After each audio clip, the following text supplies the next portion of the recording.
Assalamu alaikum wa rahmatullahi wa barakatuh. Bismillahir Rahmanir Rahim. Alhamdulillah. Wassalatu wassalamu ala rasulillahi wa ala alihi wa ashabihi ajma'in.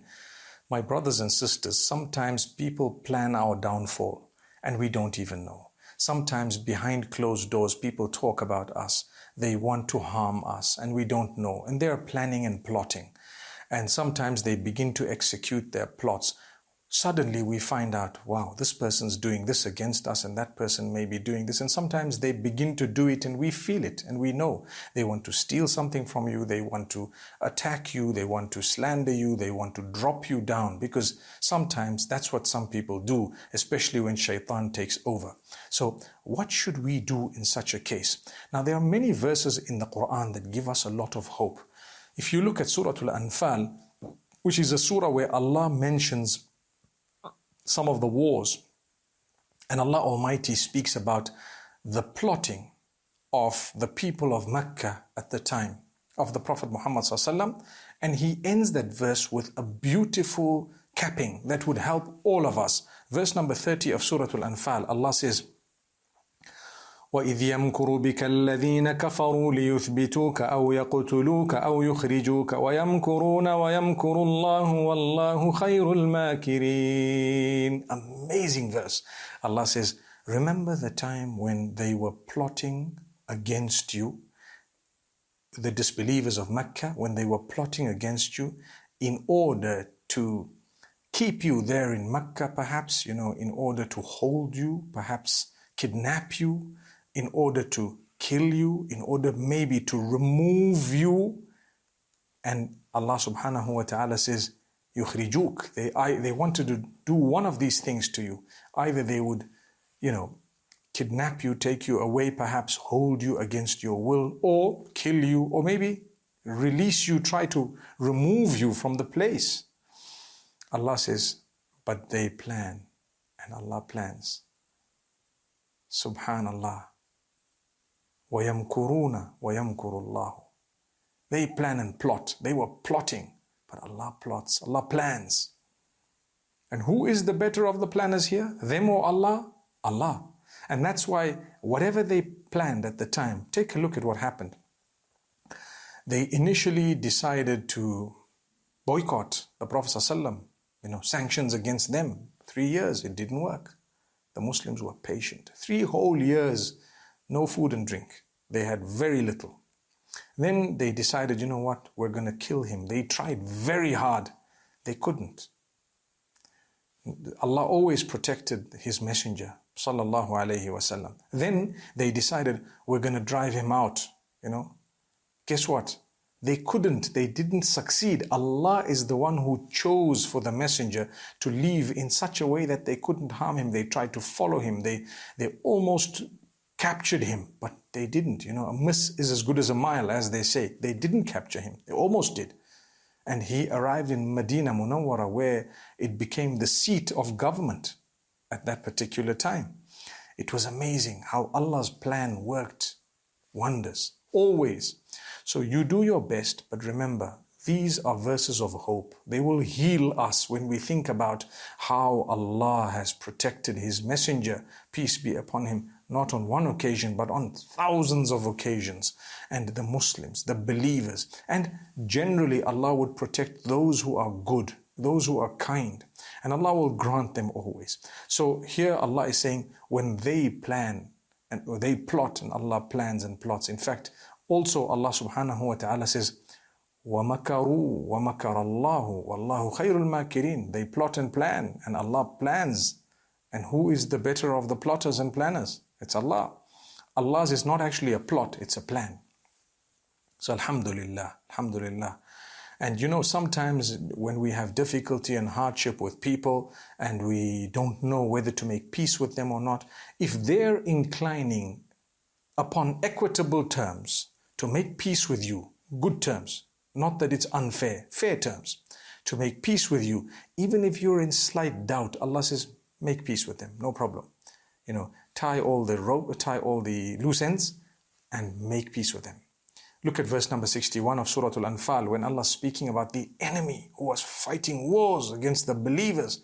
And Allah says, وَإِن جَنَحُوا لِلسَّلْمِ فَاجْنَحْ لَهَا وَتَوَكَّلْ عَلَى اللَّهِ. If they're inclining towards peace, then make peace with them and lay your trust in Allah. Because obviously there will be an element of doubt, slight element from a human perspective. You might say, I'm making peace with this person, but they might do this again to me. Well, you say, look, you know what? I'm laying my trust in Allah. I've tried my best. Obviously, if they're showing you their insincerity and it's clear, then you don't make peace with them just like that. No. Then you might want to stay away, like we said in a previous episode. But if they're being genuine and legitimate and you really feel they're trying, they're giving it their utmost, then go for it. Bismillah. Lay your trust in Allah and go.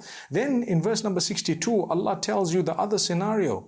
If after making peace with them, they happen to deceive you, look what happens. Allah says, وَإِن يُرِيدُوا أَن يَخْدَعُوكَ فَإِنَّ حَسْبَكَ اللَّهِ. If they then want to cheat you or deceive you, you need to know Allah is sufficient for you. Allah is enough for you. You made peace with them for the sake of Allah.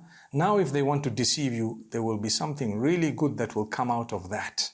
Allah is sufficient for you. So this hasbukallah, is very powerful. We normally say hasbunallahu wa ni'mal wakil. Allah is sufficient for us and He is the best disposer of our affairs. Get used to that at all times. And when you say it, think about its meaning. Allah is enough for me. Allah is enough for me, honestly. And He will look after me and dispose my affairs in the best possible way. No matter who's harming you, who's trying, what loss you've suffered, don't worry. Hasbunallahu wa ni'mal wakil. So these are verses also where Allah Almighty is telling us in a beautiful way to lay our trust in Him always. Now I want to move on to Surah At-Tawbah, where Allah Almighty tells us that nothing will happen to you except that which Allah has written against you. There is a hadith of the Prophet Muhammad, peace be upon him, where he tells us, he says, مَا أَصَابَكَ لَمْ يَكُنْ لِيُخْطِئَكَ. What got to you was never meant to miss you.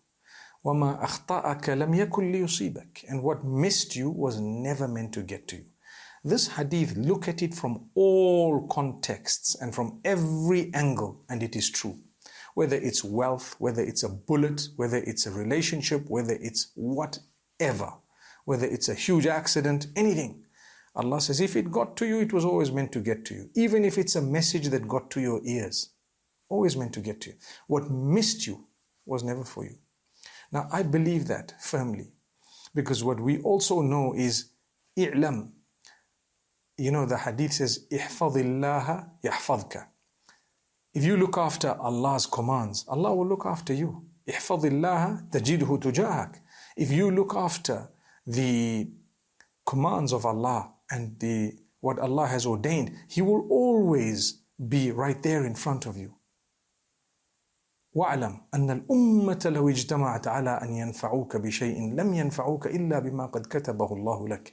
You need to know that if the whole nation gets to you in order to benefit you with something, they won't be able to do it unless Allah's written it for you. And the opposite is true. If the whole ummah gets together in order to harm you, they won't be able to harm you a fraction unless Allah has written it against your name. Because the pens have been lifted and the pages are all dry, which means the taqdeer and the destiny is written. So here Allah says in verse number 51 and 52 of Surah At-Tawbah, قُلْ لَن يُصِيبَنَا إِلَّا مَا كَتَبَ اللَّهُ لَنَا هُوَ مَوْلَانَا وَعَلَى اللَّهِ فَلْيَتَوَكَّلِ الْمُؤْمِنُونَ. It's an amazing verse. Allah says, say, nothing will ever get to us in terms of harm except that which Allah has written for us. Harm or good, anything. Huwa maulana. He is our protector. Mawla means a protector. He is our protector. And wa ala Allahi, and upon Him do the believers lay their trust. You're a believer, you lay your trust upon Allah. So remember this, my brothers and sisters. Nothing will harm you except by the will of Allah. Lay your trust in Allah, and you need to know He is your protector.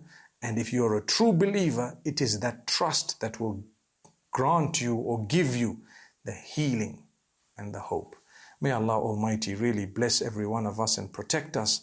I will continue inshallah in the next episode. Until then, أقول قولي هذا والسلام عليكم ورحمة الله.